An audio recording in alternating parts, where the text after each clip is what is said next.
kahit na magpakulong pa tayo ng napakaraming contractors. Halimbawa, 1,000,000 na contractors at sa mga opisyalis ng DPWH, pag hindi natin nakorek ang sistema, walang mangyayari. I can see that Yusek Maria Catalina Cabral was invited, but I don't see her in this room, Mr. Chair. I officially accepted the courtesy resignation of Undersecretary Cabral 2 nights ago. So kahit na mag-resign po siya, it will not matter to us. There are personal questions that we need to ask. Pero kung ang mga nahuhuli mo, na ipapakulong mo, mga butete at saka mga sapsap, wala rin mangyayari, tama?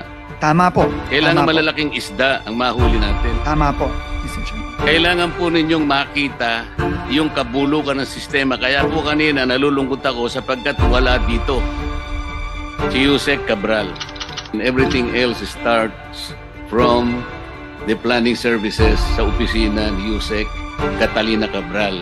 She is the only person and nobody else ang nakakaalam nito sapagkat lalo na ngayon siyang may hawak lahat ng database ng DPWH. Hawak niya yung MIS, hawak niya yung PCMA, hawak niya yung MYPS, hawak niya yung RBIA, hawak pa niya yung HDM4. Wala nang iba, siya lang. Pupuntahan siya ng mga paboritong mga politiko. Kung yung una ko Dapat sana po bago nyo inallow siya na mag-resign, ay talagang pinagtatanong, dito po kasi nakasentro yung sinasabi ko sa inyong talamak at bulok na sistema ng DPWH. Hindi po siya dapat makalampas doon. Sayang po, kailangan nakaharap siya rito dahil iisa-isahin ko sa kanya